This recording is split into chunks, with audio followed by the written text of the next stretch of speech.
8 orang yang hadir pada saat ini untuk diskusi betul-betul mengenai hal yang ini.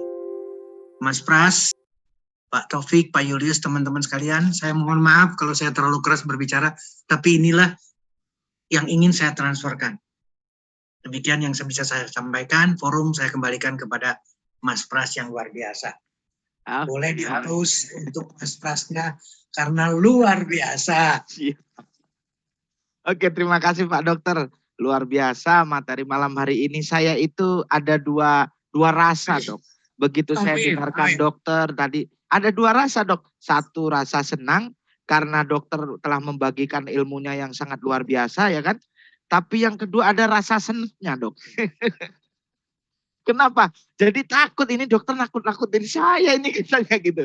Karena tadi apa ya? Ya kalau mungkin Bapak Ibu mendengarkan dari apa penjelasan Pak Dokter itu sebetulnya bukan menakut-nakuti ya teman-teman. Yes. Jadi Pak Dokter itu menjelaskan secara ilmiah bahwa apa yang telah kita rasakan seperti saya tadi, waduh saya ada di poin yang Pak Dokter sebutkan dari tadi ya ciri-ciri atau mungkin gejala ya Dok ya. Di situ ada kegemukannya, kemudian ada asam lambungnya Dok di situ. Dan kadang-kadang suka kebas-kebas. Nah ini berarti sudah warning ya Dok.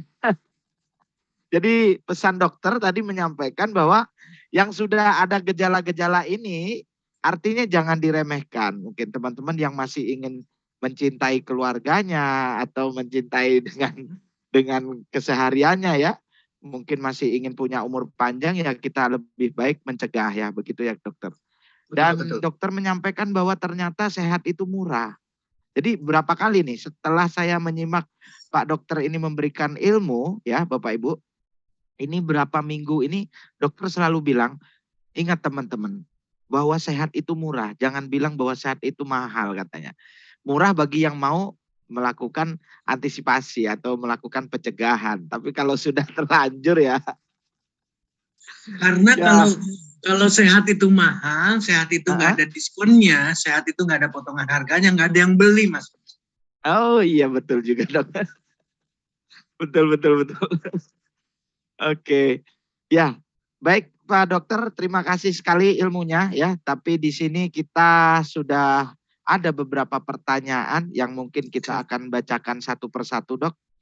Nah mungkin nanti bagi teman-teman ini yang baru masuk ataupun yang mengajukan pertanyaan ini dimohon agar selain ada menyampaikan pertanyaannya, agar menyampaikan juga nama serta asal kotanya teman-teman. Ya, jadi biar kita bisa mencatat karena ada beberapa pertanyaan yang bagus mungkin nanti bisa mungkin buat catatan Pak Dokter juga karena ini adalah melakukan sebuah ilmiah ya dari ada pengalaman teman-teman yang mengalami gejala-gejala yang mungkin nantinya akan mendapatkan pemecahan ataupun mendapatkan solusi dari dokter kita ini. Baik Pak Dokter, ini sudah hadir 339. Sebelum kita bacakan satu persatu pertanyaan dari teman-teman, saya ingin ajak teman-teman ini untuk memberikan apresiasi terhadap materi Pak Dokter yang hari ini sangat luar biasa. Jadi materinya dahsyat, tapi nakut-nakut. Ya bagi yang sudah ada gejala tadi ya kita segera melakukan pencegahan lah intinya gitu ya. Mari kita angka 999 untuk dokter kita hari ini yang telah membagikan ilmunya. Luar biasa ini. Wow, ketika semangat sekali nih. Semangat sekali. Semangat banget luar biasa. Ya betul sekali Dok ini. Antusias dari teman-teman yang hadir ini sudah sangat luar biasa nih antusiasnya. Waduh, ini ada yang 9-nya nggak terhitung ini Dok. Udah nggak bisa disebut satu-satu lagi betul, nih. Dokter, luar biasa. Oke, terima kasih Bapak Ibu sekalian yang telah memberikan apresiasi kepada dokter kita ya malam hari ini. Pak Sumitro sampai raise hand tuh, Pak Sumitro. Pak Sumitro mungkin mau bertanya, silahkan diketik Pak Sumitro. Karena kita kalau buka mic, di sini kan ramai sekali ya pengunjungnya ya. Jadi nanti terlalu ramai takutnya gitu. Jadi biar kita tetap hikmat, dapat materinya dengan kita fokus ya. Jadi kita hanya buka beberapa mic yang menjadi panitia saja begitu teman-teman. Jadi yang mau mengajukan pertanyaan sekali lagi boleh diketikkan di kolom chat nama, asal kota dan pertanyaannya yang terkait tentang materi pada malam hari ini. Yes. Baik dokter, saya ingin membacakan pertanyaan satu persatu ini. Saya mulai dulu. Oke dokter, di sini saya mulai dulu dari Yogyakarta dokter. Kita beralih ke kota Yogyakarta terlebih dahulu. Di sini ada Bapak Enggar dari Jogja. Enggar, ya Mas Enggar. Betul. Pencegahan untuk gejala stroke pada orang yang punya riwayat genetik atau keturunan hipertensi. Bagaimana ya dokter?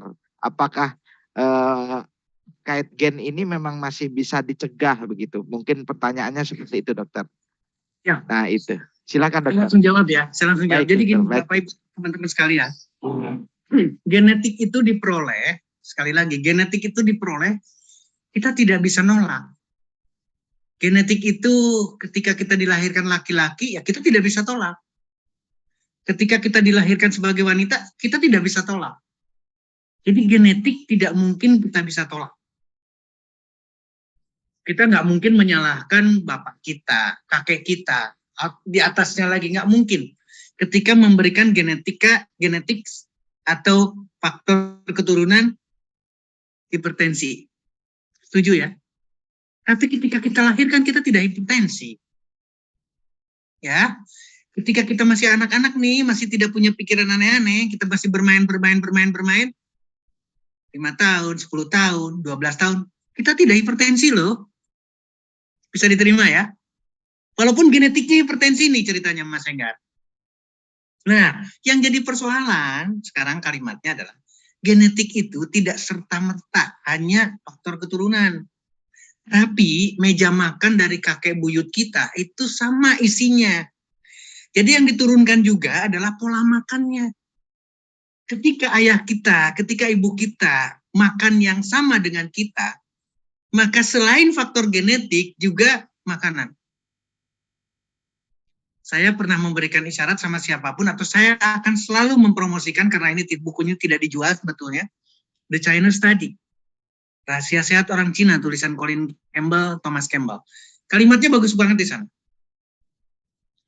Genetika atau faktor genetik tidak menyebabkan penyakit dengan sendirinya.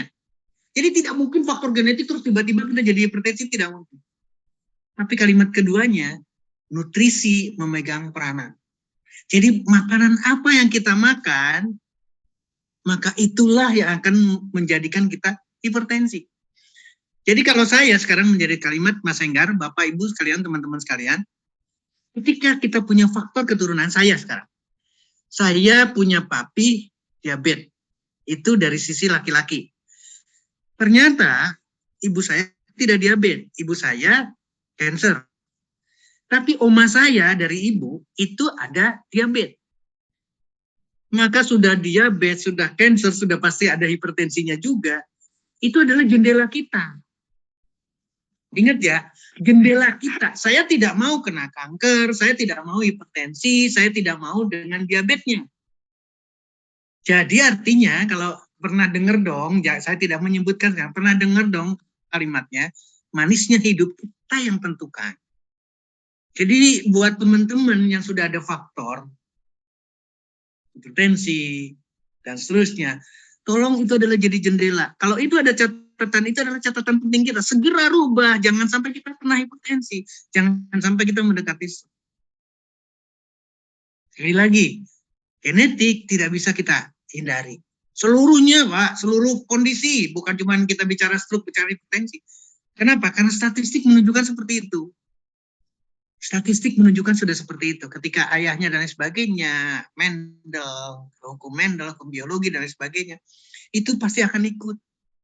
Itu tidak bisa hindarkan. Tapi yang kita bisa hindarkan adalah, ingat loh kalimat yang sekarang kita masuk ke pembicaraan kita lagi sekarang. Ingat ya, 80% stroke bisa dicegah. Itu adalah kabar baik. Artinya, saya lebih berpikir lagi, 80% bisa dicegah, berarti sehat itu murah loh, karena bisa. Ternyata bisa loh, 80% loh. Kita bisa menghindarkan kondisi sakit. Kondisi diabetes, kondisi serangan jantung, kondisi stroke. kondisi autoimun, kita bisa mencegah.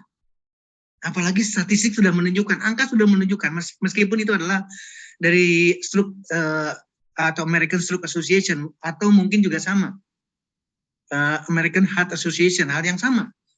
Gambaran dunia itu sama, Pak. Kita menghadapi kondisi yang sama, yaitu adanya apa istilahnya, tantangan atau masalah di depan kita dengan berbagai. Makanya saya bilang, saya ingetin betul-betul. Kita sudah punya ranking nih. High level loh, dengan high financial. Tapi ingat loh, di sana mengancam. Saya tidak ingin ada kejadian. Tolong kita simak betul-betul apa yang kita diskusikan sekarang. Bukan seperti yang tadi. Saya tidak sekedar menakut-nakuti ya Mas Pras atau teman-teman yang lain. Ini the fact loh. Jangan sampai saya berbicaranya begini. Aduh, saya pas ngelihat teman, mohon maaf nih, saudara kita misalkan, atau teman-teman kita yang sudah ketemu, aduh, saya ngeri banget ngelihatnya. Karena apa? Karena dalam kurun waktu yang tidak akan lama, itu akan terjadi, Pak. Sekali lagi akan terjadi. Jadi segera kita rubah betul-betul apa yang sudah kita diskusikan. Karena ini penting sekali. Mohon maaf ya, hampir semua nih, asam lambung. Kayaknya sederhana banget. Aduh, saya nggak bisa ngopi karena saya punya asam lambung. Saya begini karena asam lambung. Aduh, ngeri buat saya, tahu nggak? Karena itu akan berpotensi sekali. Mudah-mudahan bisa diterima jawabannya Mas Enggar, bisa diterima oleh teman-teman yang lain. Jangan menekankan ke genetik. Genetik bisa kita cegah dengan cara apa?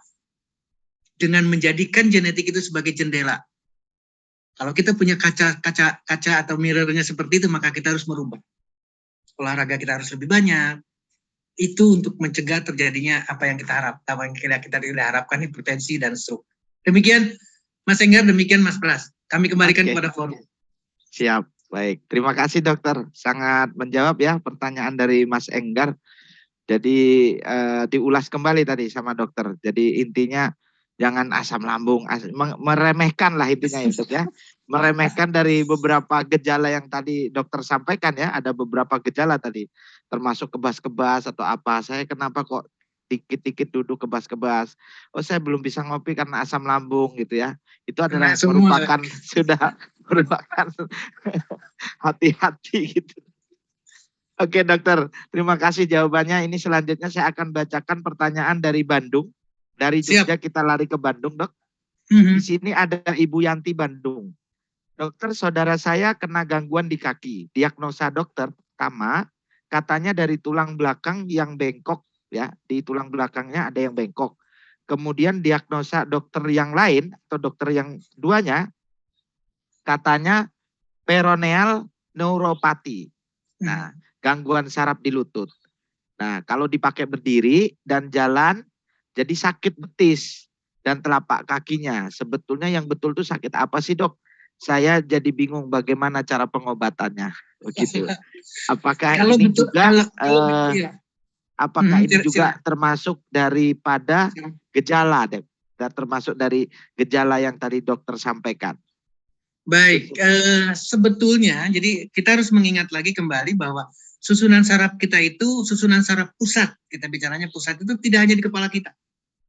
Susunan saraf pusat itu dari mulai kepala, leher, sampai ke tulang ekor. Jadi ada sumsum tulang belakang. Sumsum tulang belakang itu adalah susunan saraf pusat. Tolong menjadi perhatian buat kita.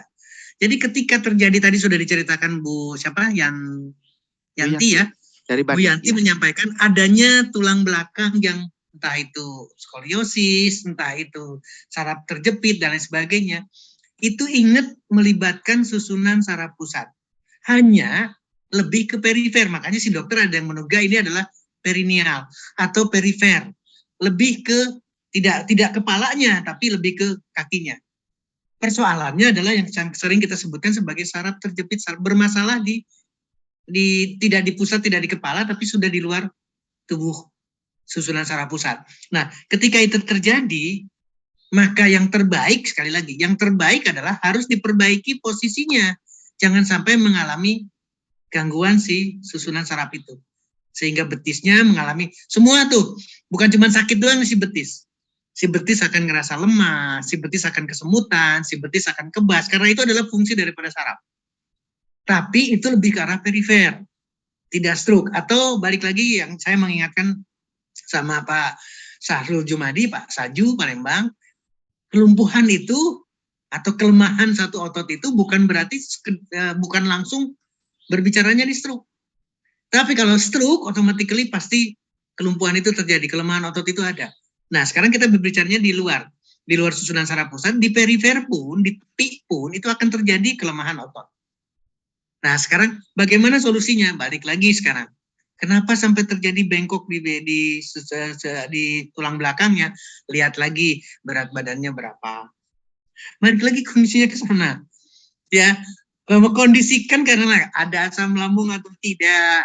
Kembalikan ke sana. Ada asam urat yang tinggi atau tidak. Nanti nyerempet segala keseluruhan. Jadi buat kita semua, persoalan itu tidak dalam satu. Ketika ketika betis kita sakit, ingat ya, betis itu berhubungan dengan kepala kita, berhubungan dengan jantung kita, berhubungan dengan pembuluh darah kita, berhubungan dengan susunan saraf, berhubungan dengan saraf baik itu perifer maupun saraf keseluruhan saraf. Jadi tidak bisa hanya berdiri satu. Tidak mungkin hanya berdiri satu.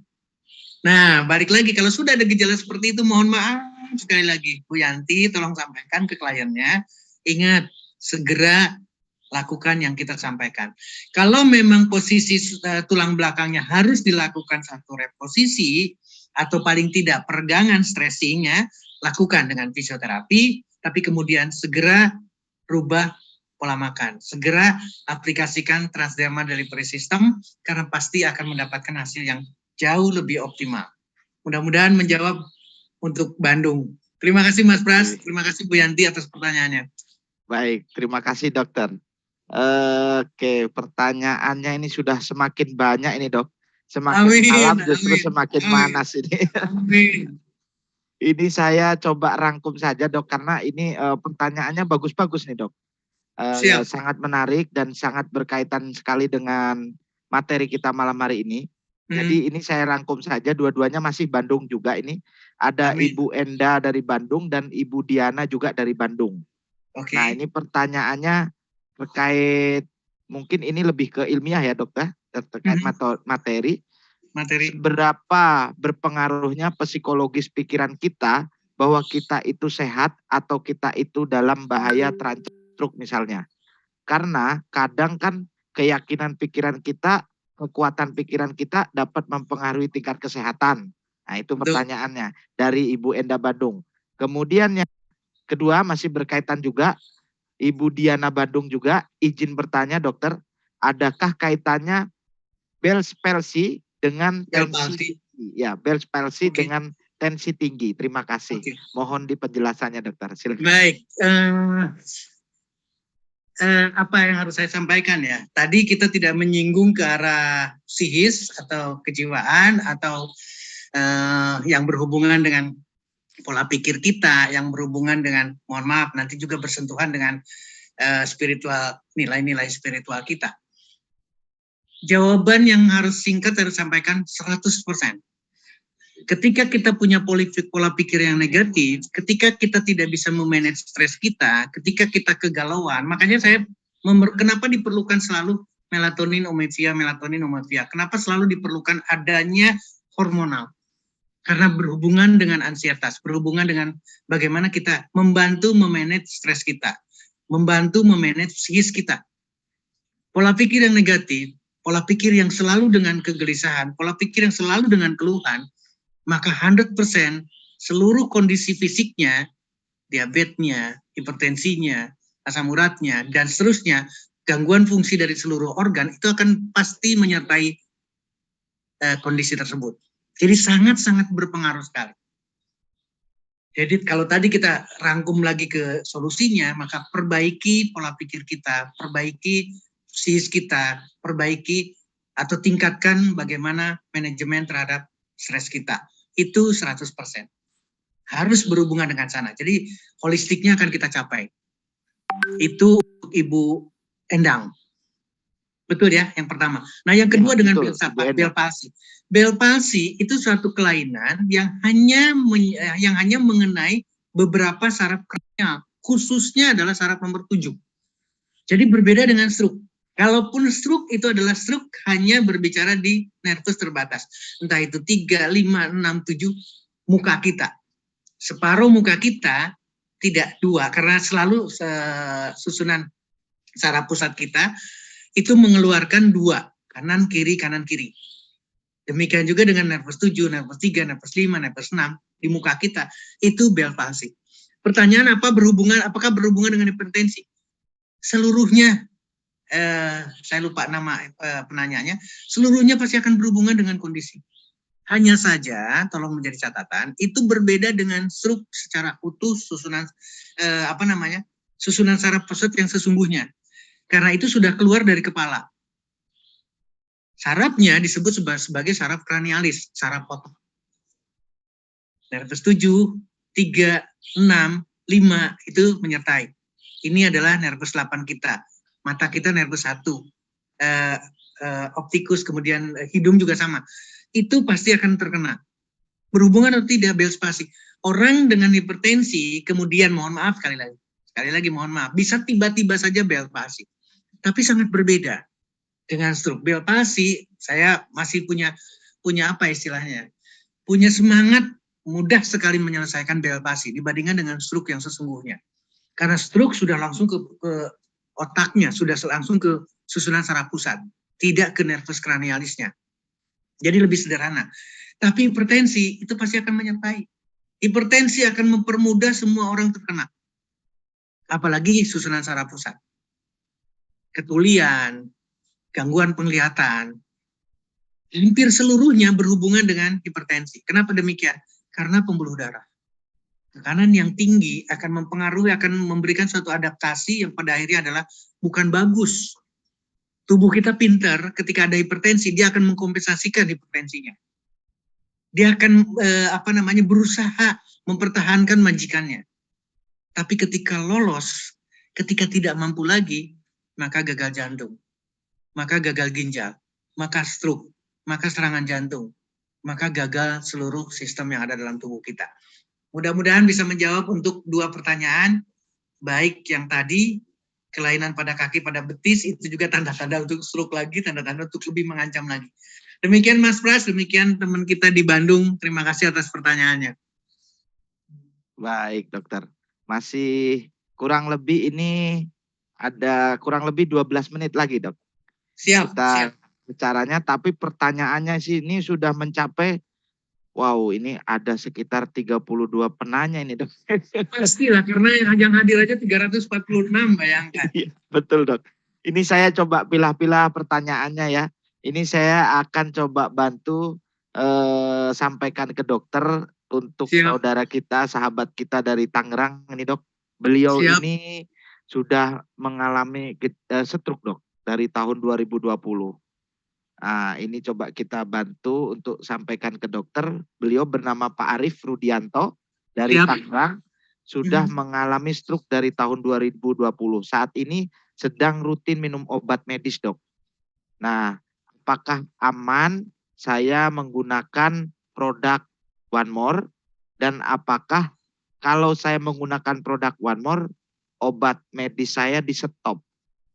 Dia hanya hipertensi doang atau apalagi selain disampaikan kondisinya? Tidak ada, dia cuma menyampaikan, beliau menyampaikan saya terkena stroke dari tahun 2020. Oh, udah kena stroke. Iya, jadi stroke, Dok. Oke. Saya bisa jawab ya? Baik, Dok, silakan, Dok. Langsung ya. Persoalannya seperti ini. Kalau dia sudah minum obat, dia sudah kena stroke, sampai hari ini tidak ada perubahan kan? Nah, itu menjadi catatan penting. Untuk apa pakai obat lagi? Sementara perbaikannya tidak ada.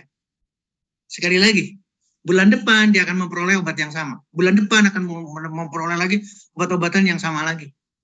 Jadi tidak akan pernah bisa mudah untuk menyelesaikannya. Nah, ini jadi catatan penting. Jadi tolong pikirkan, ketika kita sudah kena stroke dan konsumsi obat-obatan, entah itu untuk menurunkan tekanan darahnya, untuk menurunkan kolesterolnya, untuk pengencer darah dan lain sebagainya, sudah berapa lama Pertanyaannya kembali lagi kepada yang bersangkutan. Nah, buat saya terus terang, stop, buang semua obat itu. Dan kita tidak bicara lagi obat.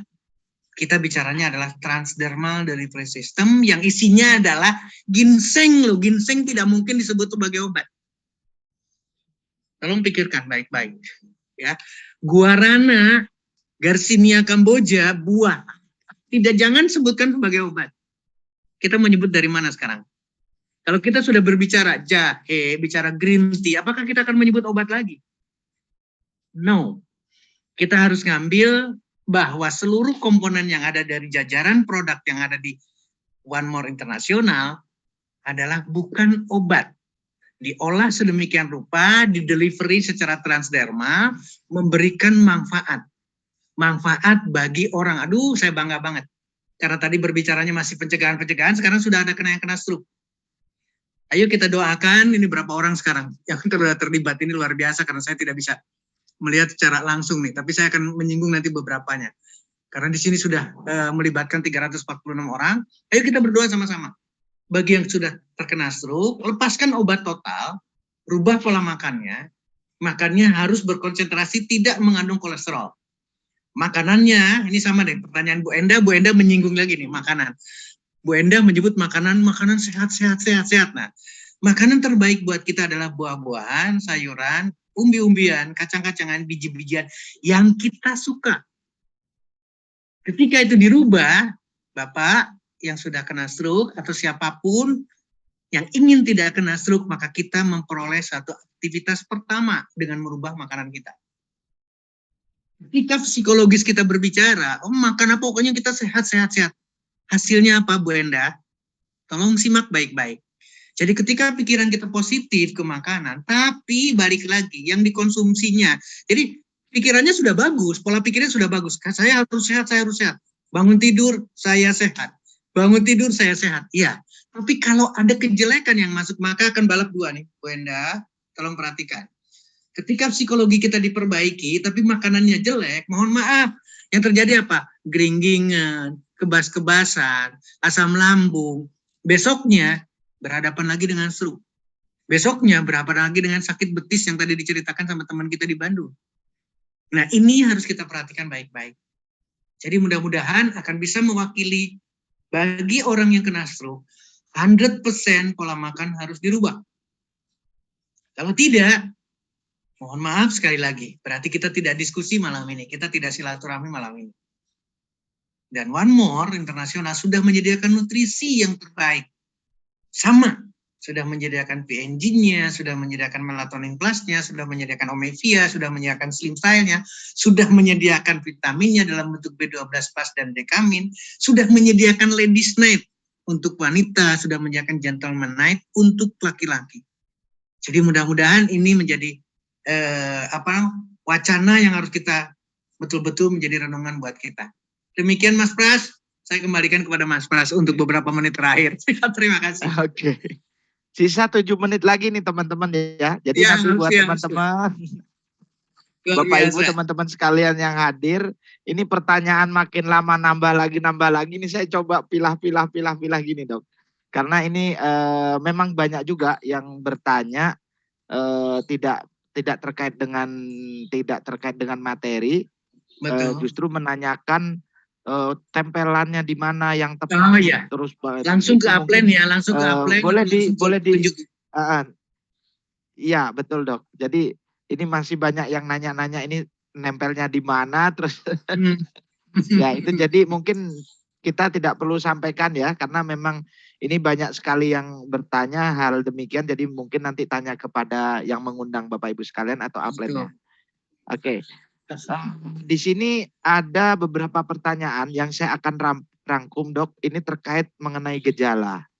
Tadi yang dokter sampaikan beberapa ya. Ada yang bertanya ini pada saat saya naik motor. Ini dari Mbak Ani ya. Ibu Ani dari Bandung juga.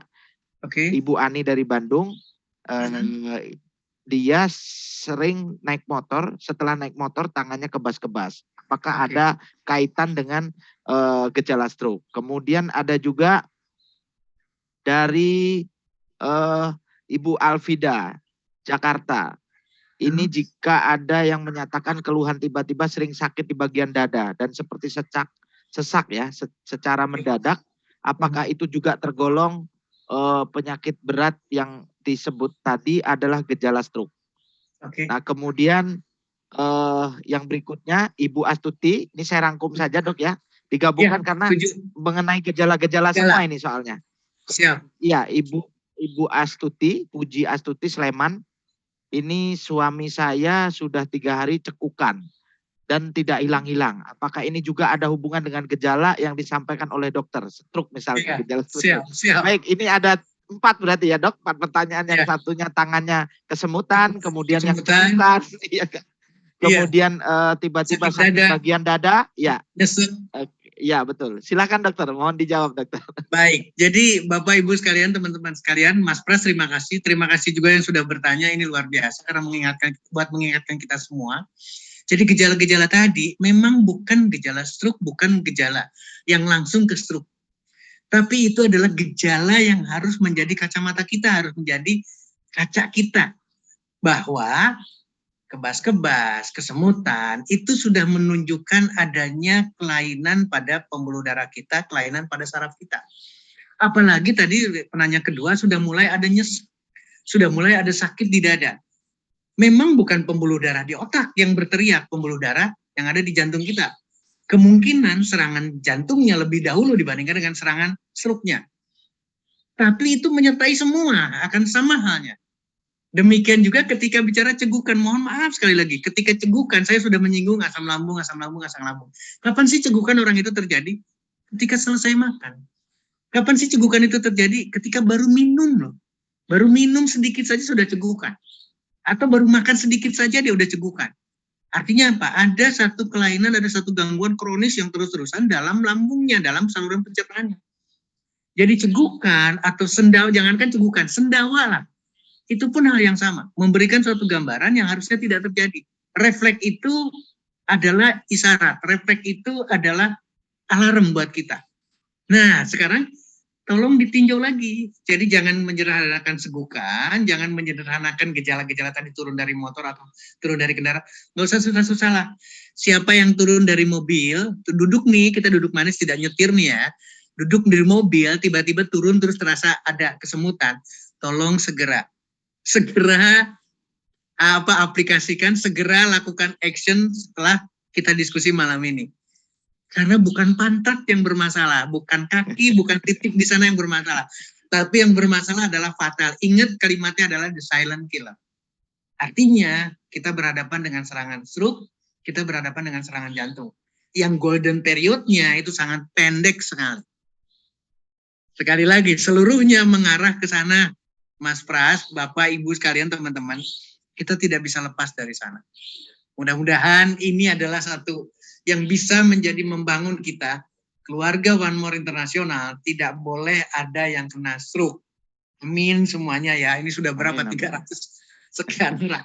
Tolong jadi sama yang sama, tidak boleh ada yang kena serangan jantung, tidak boleh ada yang diabetes, tidak boleh komplikasi, tidak boleh ada gagal ginjal sampai cuci darah, karena sama. Cegukan juga mengarah juga yang sama nih. Cegukan saya hubungkan sekarang. Yang teriaknya adalah cegukan, tapi sudah mengintip di sana, gagal ginjalnya sudah mengintip. Ketika diperiksa fungsi ginjalnya, ternyata ureum kreatinnya sudah tinggi. Dan seterusnya, nih pemeriksaan berikutnya akan mengawali semua.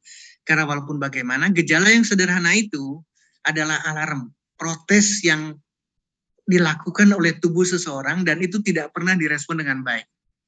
Saya tidak ingin ada yang terjadi. Mudah-mudahan bisa diterima. Saya kembalikan kepada Mas Pras karena ini adalah detik terakhir untuk kita mengakhiri Zoom malam hari ini. Terima kasih Mas Pras. Siap. Baik dokter, terima kasih sekali. Jadi intinya Bapak Ibu kita dapat menyimpulkan ya. Jadi jangan kita cuman fokus dengan penyakitnya atau apa yang diderita. Pada saat ada keluhan berarti di situ kita udah harus warning ya. Harus sudah mulai antisipasi bagaimana caranya kita segera untuk mengatasi atau segera melakukan terapi atau pengobatan. Ya. Sangat bagus sekali. Dan saya ingin membacakan ini pertanyaan terakhir mungkin dok ya, karena ini ada 1 menit terakhir sebetulnya ini dok. Siap, siap. Tetapi tidak apa-apa, ini saya coba bacakan pertanyaan terakhir ini, saudara kita juga yang mengalami stroke tapi dok. Siap. Beliau sudah kurang lebih stroke 3 tahun ya mungkin ya. Bapak Triwuyono, Kabupaten Pacitan, diagnosa dokter, saya stroke ringan sebelah kiri, sudah 3 tahun dok. Bisa beraktivitas tapi sangat mengganggu, terasa berat, terasa membawa beban. Keluhan bebas, serasa belum berkurang, bahkan terasa lebih berat, belum habis digunakan aktivitas olahraga misalnya, penempelan PNG hanya, ini kalimatnya disingkat-singkat nih, mohon maaf ini. Kalimat anak gaul jadi kata-katanya BL, sudah berasa berat banget. Apa bisa stroke saya itu hilang dari badan saya, dan bagaimana ciri-cirinya kalau saya itu sudah mulai sembuh? Apa bisa stroke saya hilang? Terima kasih. Ini mungkin pertanyaan terakhir ya dok. Terima kasih. Baik. Silakan dijawab. Saya tadi sudah mengingatkan Mas Pras, terus saudara kita yang di Pacitan. Saya hafal Pacitan karena saya jalan-jalan di sana lama banget. Jangan pernah berpikir stroke ringan. Sekali lagi, kalau ada judulnya dari dokter, ini stroke ringan. Tidak, sama sekali. Karena semuanya adalah fatal. Dan nyatanya sekarang 3 tahun posisinya seperti ini. Masih mau ngomong juga itu adalah stroke ringan. Gak mungkin.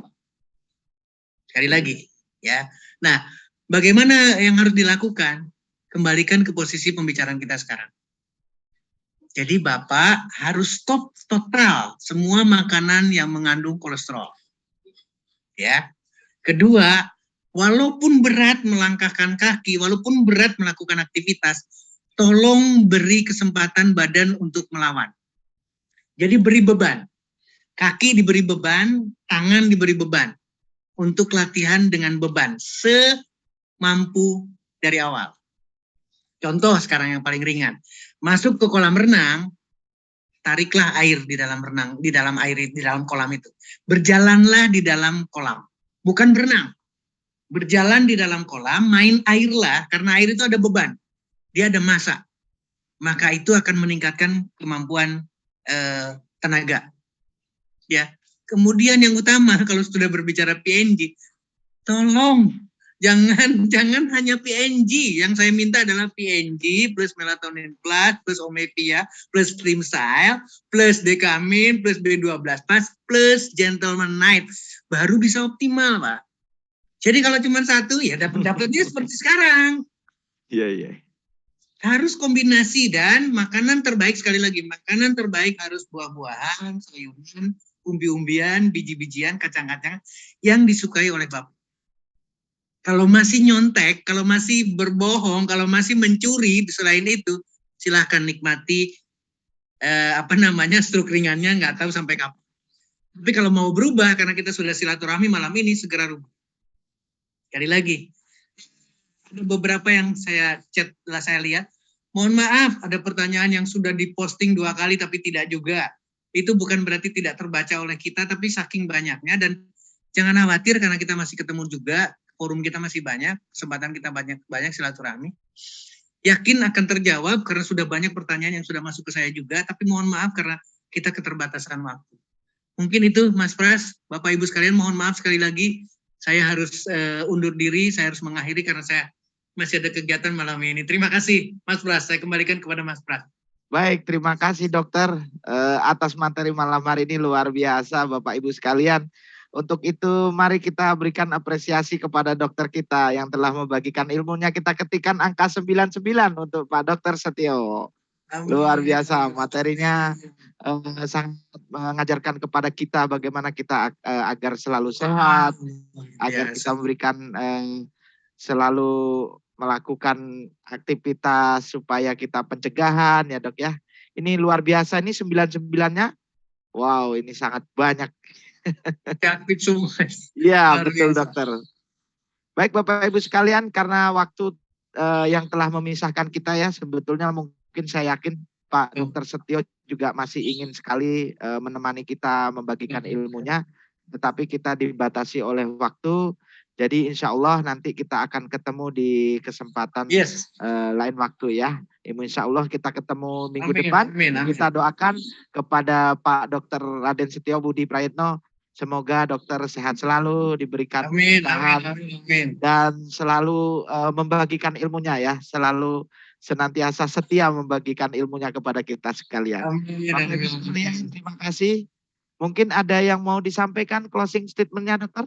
Sebelum Saya kita kira, saya kira kalimatnya singkat, Mas Pras, teman-teman, Bapak Ibu sekalian. Karena kita sudah pernah dengar mencegah lebih baik daripada mengobati, maka segera rubah kita semua dalam rangka untuk mencegah. Jangan pernah mau untuk mengobati. Demikian closing statement saya. Terima kasih, Mas Pras. Terima kasih dokter. Sekali lagi kita berikan apresiasi ketikan angka 9 untuk dokter Setio. Mencegah lebih baik daripada mengobati. Dan jangan lagi pakai obat tadi ya. Kita telah mendengarkan Pak Dokter Setio, tinggalkan itu yang namanya obat. Sudah bertahun-tahun tidak sembuh. Nah, cukup ditempel saja dengan menggunakan transdermal. Terima kasih Bapak Ibu sekalian yang telah hadir di Zoom malam hari ini. Malam hari ini kita telah belajar bersama-sama dengan seorang dokter senior, yaitu Dr. Raden Setio Budi Prayitno. Insya Allah kita bertemu di kesempatan yang berbahagia mungkin di minggu depan dengan materi-materi tentunya yang tidak kalah menariknya daripada malam hari ini. Saya selaku moderator malam hari ini yang telah ditunjuk One More International mengucapkan terima kasih dan mohon maaf apabila ada kesalahan kata maupun ada beberapa pertanyaan Bapak Ibu yang belum tersampaikan. Kita akhiri acara Boom malam hari ini, acara Dokter Talk malam hari ini kita akhiri dengan ucapan salam wabillahi taufik walhidayah. Wassalamualaikum warahmatullahi wabarakatuh. Salam sehat dan salam sejahtera untuk kita semua. Terima kasih dokter, sehat selalu.